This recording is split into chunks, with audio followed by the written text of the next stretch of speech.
Tax filing season is underway. While some of you might take care of business early, nearly a third of Americans wait to file right at the last minute. And that could lead to making mistakes on your returns. So local financial professional Ken Calhoun from Open Air Advisors here to share a few reasons why you should avoid the rush of a late filing and maybe do it now rather than later. So Ken, thanks for joining us. And they say the early bird gets the worm. How does that apply to filing taxes?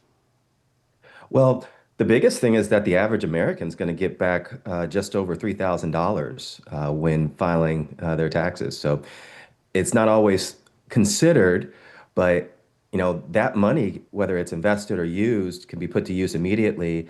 And every day you wait is a day of interest that you miss, a day of returns that you miss, or a day of enjoyment with those resources that you have not had.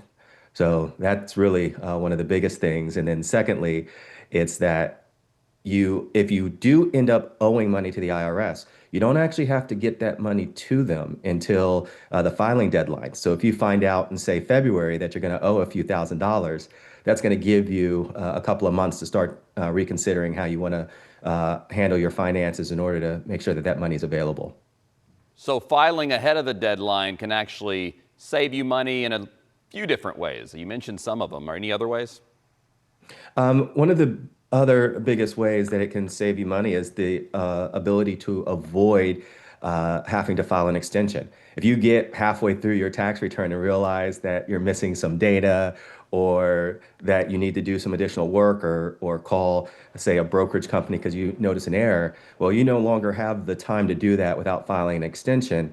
And while those extensions don't necessarily cost you money if the IRS owes you money, it absolutely costs you money and time and interest if you end up owing and you have not made an advance payment. So getting out in front of this absolutely can avoid some very costly mistakes. Yeah, and real quick, is there any reason why someone might want to wait to file their taxes?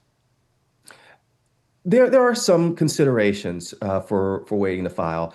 One of the biggest ones is going to be with certain types of investments and brokerage accounts. Oftentimes, the data isn't accurate on the first cut of a tax form that you receive, actually.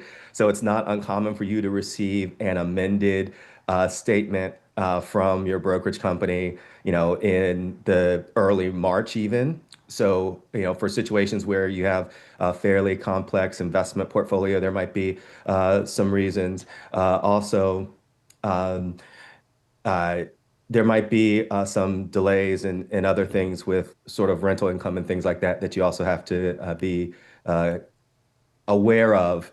And for folks in those situations, they should absolutely have a professional involved to help guide them through that process. All right, some great advice. Ken Calhoun, thanks for joining us. Let's get those taxes done.